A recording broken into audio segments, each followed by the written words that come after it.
और ऐसे में ये पूरी दुनिया का जो अस्तित्व है वो संकट में पड़ एकदम जाएगा। ठीक इसी आप वजह कह रहे से हैं। वैसे भी जब दो देशों के बीच में अगर टसल होती है, अगर युद्ध की स्थिति होती है, तो ऐसा नहीं कि सिर्फ दो देश इससे प्रभावित हों, बाकी देशों पर भी इसका असर दिखता है।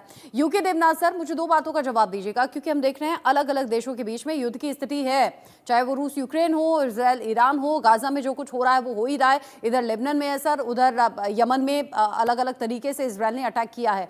अब इन सब हालातों के बीच में अगर परमाणु बम के इस्तेमाल की खबर आ रही है सामने सीरिया में, तो क्या बाकी जो युद्ध की स्थिति है वहां पर और ज्यादा बढ़ावा नहीं मिल जाएगा इस तरह की शक्तियों का इस्तेमाल करने को लेकर?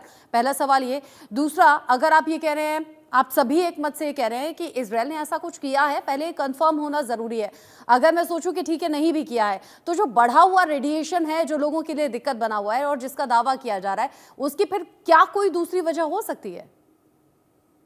बढ़े हुए रेडिएशन की काफी वजह हो सकती है। एक तो ये हो सकता है कि जहां पर ये इजराइल ने अपने नॉर्मल बॉम्ब्स गिराए थे तरतस में, वहां पर हो सकता है कि कोई जैसे रेडिएशन मटेरियल का इस्तेमाल हॉस्पिटल्स में भी होता है, और हर हॉस्पिटल को कुछ मिलीग्राम या कुछ ग्राम तक रेडिएशन मटेरियल अपने पास रखना पड़ता है। हर देश की जो न्यूक्लियर एजेंसी होती है वो उसको मॉनिटर करती है। जो आईएईए के रूल्स हैं उसके मुताबिक हर देश इन न्यूक्लियर मटेरियल्स का भंडारण एक जगह कर सकता है, लेकिन वो एक्सट्रीमली मॉनिटर्ड भंडारण होता है। न्यूक्लियर मटेरियल का इस्तेमाल हॉस्पिटल्स में होता है, रिसर्च पर्पस के लिए होता है, और जो एडवांस फील्ड स्टडीज होती हैं वहां पर होती है। आजकल आर्कियोलॉजी में भी न्यूक्लियर मटेरियल का इस्तेमाल होता है। तो एक धारणा है कि जहां पे इजराइल ने अपने normal conventional bunker busting bomb या नॉर्मल कन्वेंशनल अर्थक्वेक बॉम्ब को गिराया होगा, वहां पर इस तरह का मटेरियल जो कि साइंटिफिक पर्पस के लिए या मेडिकल पर्पस के लिए रखा होगा, वो ध्वस्त हो गया, और जो न्यूक्लियर डस्ट उड़ा उससे उससे थोड़ा रेडिएशन एटमॉस्फेयर में फैल गया। देखिए, ये समझना पड़ेगा कि आज के जमाने में अगर कोई देश न्यूक्लियर हथियार का इस्तेमाल करता है, उसका जो रेडिएशन है वो आसपास सैकड़ों किलोमीटर तक फैल जाता है। अभी तुर्की ने बोला है कि 700-800 किलोमीटर की दूरी से वो इस रिपोर्ट को देख रहा है, क्योंकि हवा की आजकल हवा का रुख पश्चिम एशिया में इजराइल से यूरोप की तरफ है। तो दुनिया भर में अगर कोई न्यूक्लियर हथियार इस्तेमाल करता है तो उसका जो डस्ट है वो पूरे यूरोप में फैलने का खतरा होता है।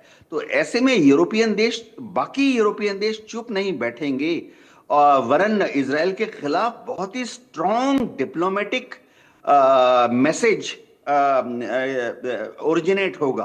अगर यूरोप के ऊपर एक भी ऐसा इंक्रीज रेडिएशन का खबर साइंटिफिकली प्रूव होता है, तो जैसे वहां क्रीट है, ग्रीस है, इटली है, फ्रांस है, ये लोग इजरायली एम्बेसडर को बुला के डिमाश इशू कर देंगे, शो कॉज नोटिस इशू कर देंगे, और इजराइल अलग थलग पड़ जाएगा। इसके जो पॉलिटिकल रिपरकशंस हैं वो बहुत भयंकर हैं, क्योंकि वो जो रेडिएशन डस्ट गिरेगी, चाहे वो साइप्रस पे गिरे, चाहे क्रीट पर गिरे, चाहे वो इटली पर गिरे, या ग्रीस के दूसरे आइलैंड्स पर गिरे, उससे जो जमीन में जो प्रभाव पड़ता है, पानी में जो प्रभाव पड़ता है, या वहां जैविक पेड़ पौधों पे जो प्रभाव पड़ता है, वो दशकों के लिए रह जाता है। तो ऐसा हथियार का इस्तेमाल इजराइल कभी, मेरे विचार से, कर ही नहीं सकता। हाँ, धमाका बहुत बड़ा दिखता है। इसका दो रीजन हो सकता है। एक तो इजराइल ने वहां बंकर बस्टिंग बम काफी सारे गिराए होंगे एक साथ, या अर्थक्वेक बम गिराया होगा एक साथ, और उससे जो सेकेंडरी एक्सप्लोजन, देखिए तारतस में बहुत बड़ा इजराइल सीरिया का बेस है, तो उन्होंने भी अपने बमों का भंडारण वहां रखा होगा। तो जब इजराइल ने बॉम्ब गिराया तो सीरियन एयरफोर्स के या सीरियन आर्मी के जो बड़े बड़े बम और आर्टिलरी के शेल थे वो भी सेकेंडरी एक्सप्लोजन में फट गए।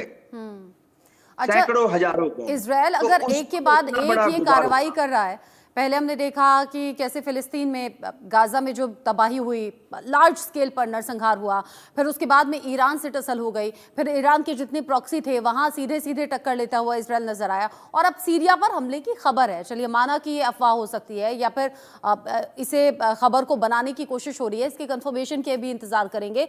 लेकिन मेजर शाह, इजराइल ये एक के बाद एक अलग अलग देशों से टकराव क्यों बढ़ा रहा है? क्यों युद्ध की स्थिति में जाने के लिए उकसावे वाली कार्रवाई भी हो रही है, चेतावनी भी हो रही है, हमले भी हो रहे हैं? ये अकेला तो इजराइल नहीं कर सकता। जी देखिए, इजराइल अकेला तो नहीं है, उसका तो अमेरिका का साथ है, तो सपोर्ट वहां से। अब क्यों अलग अलग मुल्कों के साथ ये टेंशन बढ़ रही है इजराइल की? इसलिए क्योंकि जितने भी अरब राष्ट्र हैं वहां पे वो खिलाफ हैं इजराइल के, वो खिलाफ हैं कि इजराइल ने जो गाजा पट्टी में जो हमले करे, इजराइल ने जिस तरीके से वहां पे लोगों को मारा इंसानियत के तौर पे, तो लोग उनके खिलाफ खड़े हुए। तो इजराइल भी उसने बोला ठीक है मैं भी लड़ता हूँ।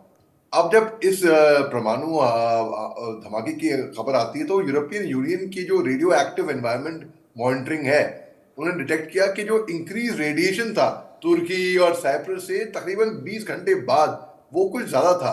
तो यानी कि ब्लास्ट 20 घंटे पहले हुआ था और इस इलाके में हुआ था, और इससे फिर कंसर्न भी जताया।